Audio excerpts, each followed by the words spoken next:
ಆಜಿ ಮಸಾಲ. ಎಂತ ಅಡಿಗೆಯ ರುಚಿಯಾಗೋ ರಹಸ್ಯವು 20 ರೂಪಾಯಿ. ಈಗ ದೇಶಾದ್ಯಂತ ಸಿಕ್ಕಾಪಟ್ಟೆ ಸಂಚಲನ ಕ್ರಿಯೇಟ್ ಆಗ್ತಾ ಇರೋದು ಒಂದು ವಿಚಾರಕ್ಕೆ, ಅದು ನೀಟ್ ಅಕ್ರಮ ಏನ್ ನಡೆದಿದೆ ಈ ವಿಚಾರವನ್ನ ಮುಂದಿಟ್ಕೊಂಡು ಧರ್ಮೇಂದ್ರ ಪ್ರಧಾನ್ ಅವರ ರಾಜೀನಾಮೆಗೆ ಆಗ್ರಹಿಸಿ ದೊಡ್ಡ ಮಟ್ಟದ ಹೋರಾಟ ಇಡೀ ದೇಶಾದ್ಯಂತ ನಡೀತಾ ಇದೆ. ಅದು ಸಿಜೆಪಿ ಪಾರ್ಟಿ, ಇನ್ನು ಅಧಿಕೃತವಾಗಿ ಘೋಷಣೆ ಆಗಿಲ್ಲ ಸಿಜೆಪಿ ಪಾರ್ಟಿ ಅಂತ ಹೇಳಿ, ಆದ್ರೂ ಕೂಡ ಅದನ್ನ ಪಾರ್ಟಿ ರೀತಿಯಲ್ಲಿನೇ ಜನ ನೋಡ್ತಾ ಇದ್ದಾರೆ.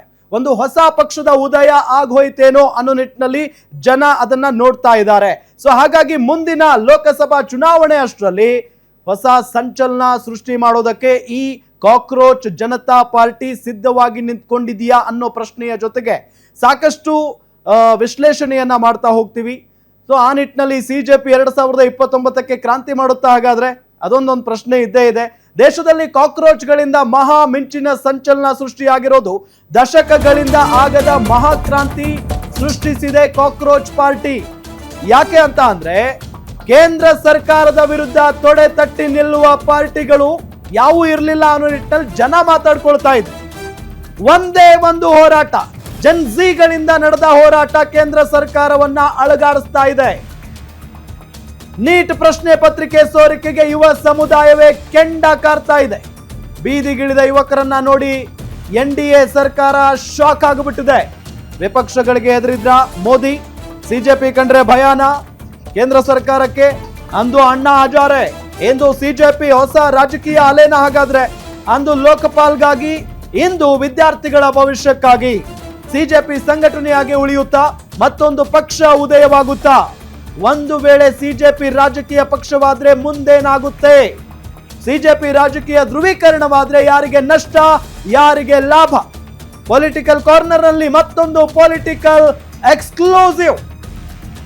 ದೇಶದಲ್ಲಿ ನಿಜಕ್ಕೂ ಕೂಡ ಕಾಕ್ರೋಚ್ ಅಂತ ಅಂದ್ರೆ ಎಲ್ಲ ಯುವ ಸಮೂಹ ಸೇರ್ಕೊಂಡು ಒಂದು ದೊಡ್ಡ ಮಿಂಚಿನ ಸಂಚಲನವನ್ನೇ ಸೃಷ್ಟಿ ಮಾಡಿಬಿಟ್ಟಿದ್ದಾರೆ. ನೀಟ್ ಪ್ರಶ್ನೆ ಪತ್ರಿಕೆ ಸೋರಿಕೆ ವಿರುದ್ಧ ನಿಂತ್ಕೊಂಡಿರೋದು ಎಲ್ಲ ಯುವಕರು.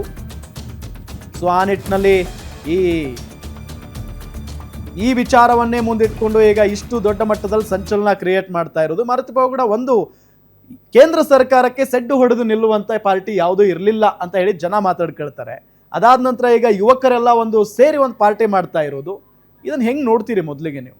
ಅಲ್ಲ, ಇದು ನಾವು ಪಕ್ಷ ಅಂತ ಹೇಳ್ತಾ ಇಲ್ಲ. ಮೊದಲನೇದಾಗಿ ನಮ್ಮ ವೀಕ್ಷಕರಿಗೆ ಅದು ಕ್ಲಾರಿಟಿ ಕೊಟ್ಬಿಡೋಣ.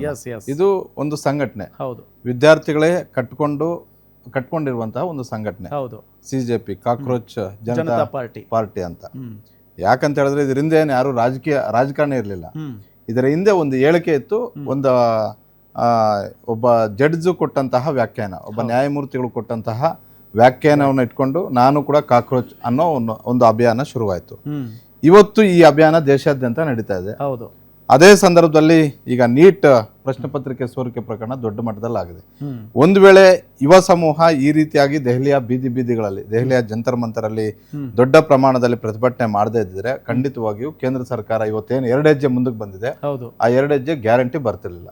ನಿಜ. ಈ ಪ್ರಕರಣದಲ್ಲಿ ಸಂಪೂರ್ಣವಾಗಿ ಕೇಂದ್ರ ಸರ್ಕಾರ ಎಡವಟ್ಟು ಮಾಡ್ಕೊಂಡಿರೋದು ನಿಜ. ಅದು ನಾನು ಒಂದೊಂದೇ ಹೇಳ್ತಾ ಹೋಗ್ತೀನಿ. ಮೊದಲನೇದಾಗಿ 22 ದಿನಗಳ ಹಿಂದೆ ಪ್ರಶ್ನೆ ಪತ್ರಿಕೆ ಸೋರಿಕೆ ಆದ ಕ್ಷಣವೇ ಪ್ರಧಾನಿ ನರೇಂದ್ರ ಮೋದಿ ಅವರು ಇವತ್ತು ಕೊಟ್ಟಂತ ಒಂದು ಸಂದೇಶ ಅವತ್ತೇ ಕೊಟ್ಟಿದ್ರೆ ಇವತ್ತು ವಿದ್ಯಾರ್ಥಿಗಳಿಗೂ ಇಷ್ಟು ದೊಡ್ಡ ಮಟ್ಟದ ಹೋರಾಟ ಮಾಡೋ ಅಗತ್ಯ ಇರ್ತಿರ್ಲಿಲ್ಲ. ಹೌದು, ವಿಪಕ್ಷಗಳಿಗೂ ಇಷ್ಟು ದೊಡ್ಡ ಅಸ್ತ್ರ ಆಗ್ತಿರ್ಲಿಲ್ಲ. ಕರೆಕ್ಟ್. ಅದು ಕಾಂಗ್ರೆಸ್ ಆಗಿರ್ಲಿ, ಬಿಜೆಪಿ ಆಗಿರ್ಲಿ, ದೆಹಲಿಯಲ್ಲಿ ರಾಜಕಾರಣ, ದೆಹಲಿಯ ಗದ್ದುಗೆ ಹಿಡಿದಾಗ, ದೆಹಲಿಯ ಗದ್ದುಗೆ ಅಂದ್ರೆ ಕೇಂದ್ರ ಸರ್ಕಾರದ ಗದ್ದುಗೆಯಲ್ಲಿದ್ದಾಗ ಕೆಲವೊಂದು ವಿಚಾರಗಳನ್ನ ನೆಗ್ಲೆಕ್ಟ್ ಮಾಡಿದ್ದಾರೆ. ಅವರು ಕೂಡ ಅಣ್ಣಾ ಹಜಾರೆ ಅವರು ಮಾಡಿದಂತಹ ಪ್ರತಿಭಟನೆಯನ್ನು ಅವತ್ತು ನೆಗ್ಲೆಕ್ಟ್ ಮಾಡಿದ್ರು. ಅದಕ್ಕೆ 2014ರಲ್ಲಿ ಬೆಲೆ ತೆತ್ತರು. ಬಿಜೆಪಿ ಸಂಘಟನೆನೂ ಅದಕ್ಕೆ ಕಾರಣ. ಜೊತೆಗೆ ಅಣ್ಣಾ ಹಜಾರೆ ಅವರ ಹೋರಾಟ ಇಡೀ ದೇಶಾದ್ಯಂತ ಕೂಗಿತ್ತು. ಇವತ್ತು ಅಂತದ್ದೇ ಒಂದು ಕೂಗು ಎದ್ದಿದೆ. ನಾನು ಬೇರೆಯವ್ರನ್ನ ಅಣ್ಣಾ ಹಜಾರೆ ಅವ್ರಿಗೆ ಹೋಲಿಕೆ ಮಾಡ್ತಿಲ್ಲ, ಆದ್ರೆ ಯುವ ಸಮೂಹದಲ್ಲಿ ಅದು ಆ ಯೋಚನೆ ಮಾಡುವಂತದ್ದು ಬಂದಿದೆ. ಆ ರೀತಿ ರಾಜಕೀಯವಾಗಿ ಯೋಚನೆ ಮಾಡುವಂತ ಜ್ಞಾನ ಈಗ ಬಂದಿದೆ. ಇಷ್ಟು ದಿನಗಳ ಕಾಲ, ಕಳೆದ 10-12 ವರ್ಷಗಳಿಂದ ಬಿಜೆಪಿಗೆ ಯಾವುದೇ ಸಮಸ್ಯೆ, ವಿಪಕ್ಷಗಳಿಗೂ ಇದರದೇ ಇರುವಂತಹ ಬಿಜೆಪಿ, ಇವತ್ತು ಬಿಜೆಪಿಯ ವರಿಷ್ಠರು ಮೋದಿ, ಅಮಿತ್ ಶಾ, ಜೆ.ಪಿ. ನಡ್ಡಾ, ಈ ನಾಯಕರುಗಳು ಇವತ್ತು ಯುವಕರಿಗೆ ಎದುರುವ ಪರಿಸ್ಥಿತಿ ಬಂದಿದೆ. ಇದು ಕೇವಲ ನಾನು ಬಿಜೆಪಿಗೆ ಅಷ್ಟೇ ಸೀಮಿತವಾಗಿ ಹೇಳ್ತಿಲ್ಲ. ಯಾವಾಗ ಈ ರೀತಿಯಾಗಿ ನಾವೇ ಗ್ರೇಟು, ನಾವು ಮಾಡಿದ್ದೇ ಕಾನೂನು, ನಾವು ಹೇಳಿದ್ದೇ ವ್ಯಾಖ್ಯಾನ ಅಂತ ಯಾವಾಗ ಯಾರ್ಯಾರು ನಡ್ಕೊಂಡಿದ್ದಾರೆ, ಕಾಂಗ್ರೆಸ್ ಅವ್ರಿಗೂ ರುಚಿ ತೋರಿಸಿದ್ದಾರೆ. ಇವತ್ತು ಬಿಜೆಪಿ ಅವ್ರಿಗೂ ಕೂಡ ಅದೇ ರುಚಿ ತೋರಿಸಿದ್ದಾರೆ. ಯಾವಾಗ ದೇಶದಲ್ಲಿ ಯುವ ಸಮೂಹ ಮತ್ತೆ ರೈತರು ಏನಾದರೂ ನಿರ್ಧಾರ ಮಾಡಿದ್ರೆ ಇಂಥ ಒಂದು ಬೆಳವಣಿಗೆಗಳಾಗ್ತವೆ. ದೆಹಲಿಯಲ್ಲಿ ಈಗ ಆಗ್ತಿರೋದು ಕೂಡ ಅದೇ. ಕರೆಕ್ಟ್.